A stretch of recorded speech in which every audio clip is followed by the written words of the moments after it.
Hi hello నమస్తే. చాలా మందికి కూడా ఒక ప్రశ్న చాలా మంది మనస్సుల్లో మెదులుతుంది.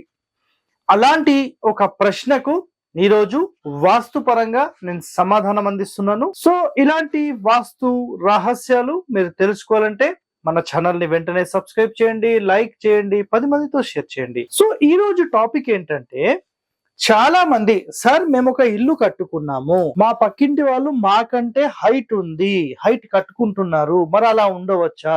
మేము దక్షిణంలో ఉంటున్నాము, మరి ఉత్తరంలో హైట్ ఉండొచ్చా, దక్షిణంలో హైట్ ఉండాలా, అపోజిట్ లో హైట్ ఉండాలా?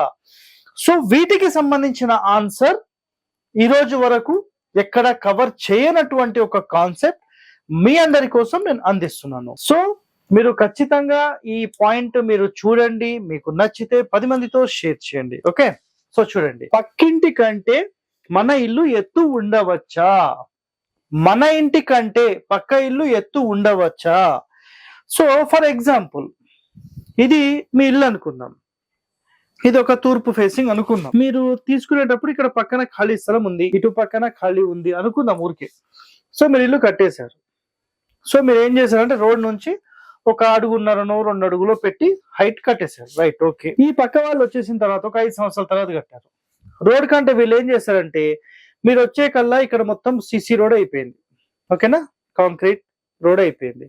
అయిపోయిన తర్వాత అప్పుడు ఈ కాంక్రీట్ రోడ్ వచ్చిన తర్వాత మీ ఇల్లు 1 ఫీట్ హైట్ అయింది. అప్పుడు వీళ్ళు ఏం చేశారు, 2 ఫీట్ హైట్ కట్టేసుకున్నారు. 2 ఫీట్ హైట్, ఇది 1 అయిపోయింది. ఇంకో 5 ఇయర్స్ తర్వాత వీళ్ళు కట్టుకున్నారు.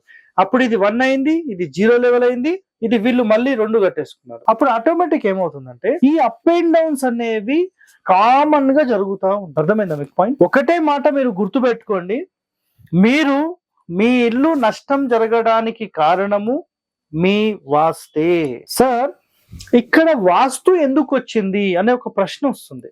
నేను చెప్తాను చూడండి. మీరు ఒక ఇల్లు కట్టేసుకున్నారు, ఇది మీ స్థలం అనుకుందాం. మీరు ఇందులో ఇల్లు కట్టేసుకున్నారు, మొత్తం ప్యాకప్ గా ఇల్లు కట్టేసుకున్నారు. అంటే ఇటు ఒక అడుగున్నర, ఇటు ఒక అడుగున్నర అట్లా పెట్టేసి కట్టేసుకున్నారు. రైట్, కాంపౌండ్ వాల్ పోను 1 ఫీట్ అన్ని చోట్ల గ్యాప్. ఇక్కడ ఇల్లు లేదు, ఇక్కడ ఇల్లు లేదు, వెనకాల ఇల్లు లేదు. మీకు మంచి వెంటిలేషన్, గాలి, వెలుతురు మంచి మీ ఇంట్లో ధారాళంగా ప్రసారించేసింది. ఓకేనా? ఏ క్షణమైతే ఈ పక్కింటి వాళ్ళు ఇల్లు కట్టేశారు, ఇదంతా బ్లాక్ చేసేసారు, ఇక్కడ నుంచి వచ్చే గాలి బంద్. ఏ క్షణమైతే వీళ్ళు ఇల్లు కట్టేశారు, ఇక్కడ నుంచి మొత్తం బ్లాక్ అయిపోయింది, వెనకాల బ్లాక్ అయిపోయింది. మీ ఇల్లు కంప్లీట్ చీకటిమయంలోకి అయిపోయింది. ఏ క్షణం అయితే మన ఇంటి లోపల ధారాళంగా గాలి వెలుతురు బ్లాక్ అయిందో, ధారాళంగా రాకుండా ఆ క్షణమే మీ ఇల్లు ఫెయిల్ అయిపోయింది. వాస్తు పరంగా కాదు, జనరల్ కామన్ సెన్స్ పరంగా కూడా మీరు ఆలోచన చేయాలి. ఇది ఒకటో కండిషన్. సార్ మరి వాస్తు పరంగా ఉత్తరం అంటే మా పక్కింటి కంటే మేము ఎత్తు ఉండాలి, మాకంటే ఈ పక్క ఎత్తు ఉండాలి అని మాట్లాడతారు కదా, మరి నిజమేనా? 100% వాస్తవమే. మరి దాని యొక్క కండిషన్స్ ఏంటంటే, మొత్తం మన ఏరియా ఇలాఖా మొత్తం కూడా ఈశాన్యం నుంచి నైరుతికి పెరుగుతూ వెళ్ళాలి. ఈశాన్యానికి అంటే ఒక పెద్ద ఊరు తీసుకుందాం, ఈశాన్యానికి నైరుతికి ఒక 10 అడుగులు 12 అడుగులు ఉందనుకోండి, ఆటోమేటిక్ జనరల్ స్లోపింగ్ అయిపోతుంది. అలా ఉండాలండి. ఇక్కడ నేను ఒక అడుగు తీసుకుంటా, నేను అడుగున్నర తీసుకుంటా, నేను 2 తీసుకుంటా, నేను 2.5 తీసుకుంటా, నేను 3 తీసుకుంటా అనుకుంటే, ఆ మూల నుంచి ఒక లైన్ ఒక 10 ఇండ్లు దాటే లోపల 10 అడుగులు వెళ్ళిపోతుంది. మనిషికో అడుగు పెంచుకుంటూ పోతుంది. అర్థమైందా? అప్పుడు రోడ్ ఎక్కడ పెట్టాలండి? రోడ్ ఎక్కడ పెడతారు? ఇక్కడ చాలా మందికి ఒక ప్రాబ్లం ఉంది.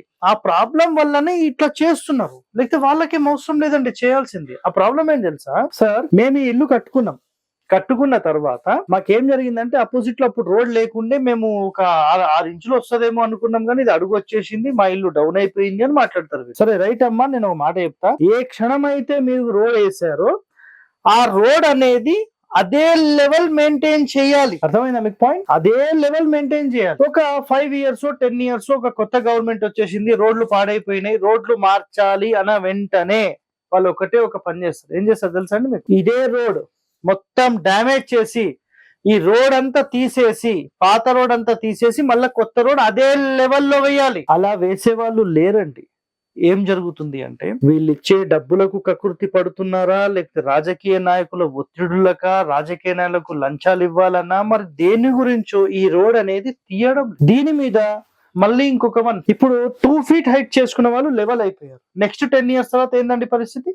అప్పుడు ఇంకో 1 ఫీట్ రైజ్ అయితే ఇల్లు డౌన్ అయిపోతుంది, లోపలికి వెళ్తుంది. ఇక్కడ government mistake, not a common man.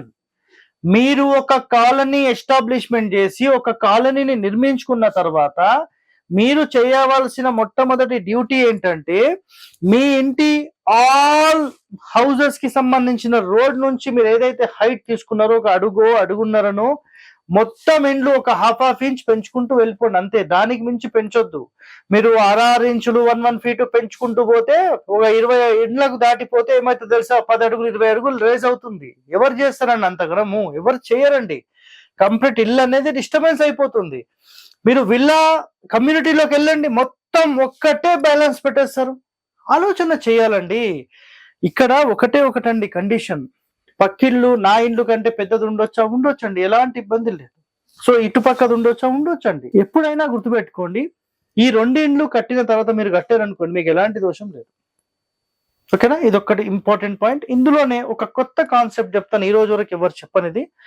మనము ఇల్లు కట్టేశాం, ఇది రోడ్, మన ఆపోజిట్ లో ఖాళీ స్థలం ఉంది. ఏ క్షణమైతే మీ ఆపోజిట్ వాళ్ళు ఇల్లు కట్టారో మీకు ఒక 30% నుంచి 50% అనేది వాస్తు డౌన్ అయిపోతుంది. మీరు డౌన్ఫాల్ అయిపోతారు 30% ఇన్స్టెంట్. ఇది రాసి పెట్టుకోండి. 100% ఈ ప్రాబ్లం కొన్ని వందల మంది దగ్గర నేను చూశాను. ఏ క్షణమైతే వాళ్ళ ఇంటి ముందు ఒక ఫ్రీ స్పేస్, నేను ఇప్పుడు ఇట్లా నుంచున్నాను, నా ముందు ఫ్రీ స్పేస్ ఉన్నప్పుడు నేను హ్యాపీగా ఉంటాను. నా ముందు ఎవరన్నా వచ్చి అట్లా అడ్డుకుంటే నాకు కొంత ఇబ్బంది అయిపోతుంది. సో అలాంటి ఇబ్బంది అనేది కూడా మన ఇల్లు స్వీకరిస్తుంది. ఆ స్వీకరించిన ఆ దోషాన్ని ఆ ఇంటి లోపలకు వాళ్ళకి ఇచ్చేస్తుంది. సో ఇక్కడ ఎన్నో రహస్యాలు మీకు చెప్పడం జరిగింది. ఒక కామన్ మ్యాన్ గా మీరు తెలుసుకోండి. ఇది కామన్, ఇదేం సీక్రెట్ సార్ అంటే, సరే కామనే అనుకోండి, మీరు ఏదైనా అనుకోండి. ప్రతిరోజు ఒక రహస్యాన్ని తెలుసుకుంటూ ముందుకెళ్ళండి. ఇలాంటి వాస్తు రహస్యాలు మీరు తెలుసుకోవాలంటే మన ఛానల్ని వెంటనే సబ్స్క్రైబ్ చేయండి, లైక్ చేయండి, 10 మందితో షేర్ చేయండి. ధన్యవాదాలండి. Thank you.